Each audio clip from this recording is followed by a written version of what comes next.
فرمائی اپنے دوست کی، اس کے ولی کی، اس کے یار کی اور اس کے محبوب لوگوں کی، ان صالحین کی، تو مالک بے نیاز نے فرمایا نبی کو ماننا آسان ہے، رسول کو ماننا آسان ہے، پیغمبر کو ماننا آسان ہے، اللہ کے نبی کو جن پر کتابیں صحیفے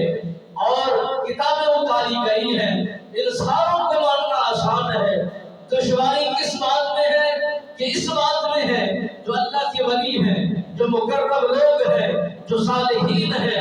نیک برگزیدہ لوگ ہیں اور عبادت الہیہ میں مصروف رہتے ہیں، ولی کامل ہیں جن کی نگاہوں میں کمال ہے، جن کی زبانوں میں اثر ہے، وہ اللہ کے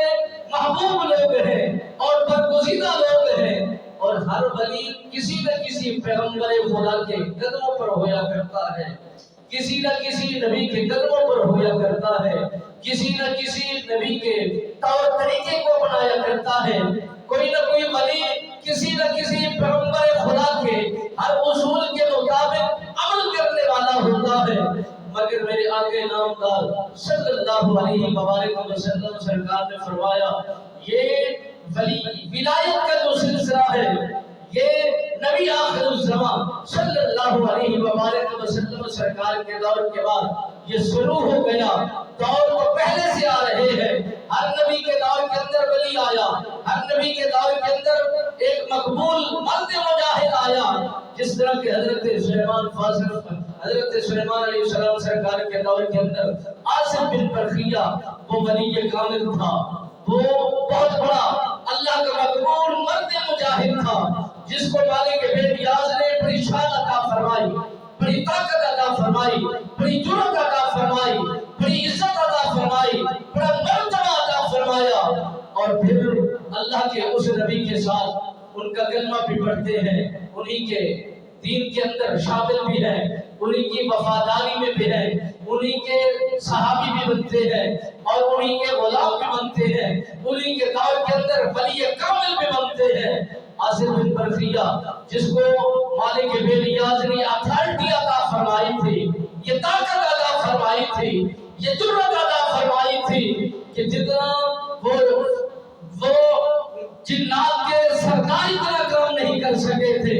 اور جن کے بڑے لیڈر اتنا کام نہیں کر سکے تھے، یہ اللہ کا مرد مجاہد عمر رسیدہ 90 برس جس کی عمر ہے اور پھر آنکھوں میں نمی ہے، سفید لباس ہے، سفید داڑھی ہے، یہ کھڑے ہو کر عرض کرتے ہیں حضور یہ تخت اٹھانے کی طاقت آپ کا غلام، آپ کا وفادار، آپ کا کلمہ پڑھنے والا عاصم بن برخیہ بھی کر سکتا ہے، یہ اتنا طاقت ضرور رکھتا ہے۔ جب فرشتے اس جن سے کہا گیا اور ان جنوں کے سردار سے پوچھا گیا کہ اے جنوں کے بادشاہ، اے جنوں کے سردار، یہ بتائیے کہ ہماری کچہری کے اندر یہ بلاکیز پہنچنے والی ہے، تم نے وہ تخت منگانا ہے، وقت تمہیں کتنا درکار ہے، وقت تمہیں کتنا چاہیے؟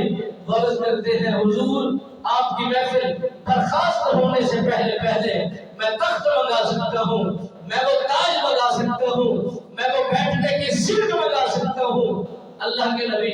جس کی ہوا بھی تابع ہے، جس کے پرندے بھی تابع ہیں، جس کی چلنے والے پانی بھی تابع ہیں اور جس کی تمام رخ رکھنے والے پرندے بھی انہی کے تابع ہیں، اور پھر وہ ساری چیزیں سمجھنے کے بعد آپ کے ساتھ ایک پرندہ حدود رہا کرتا تھا، آپ کے تخت کے برابر ہی سفر کیا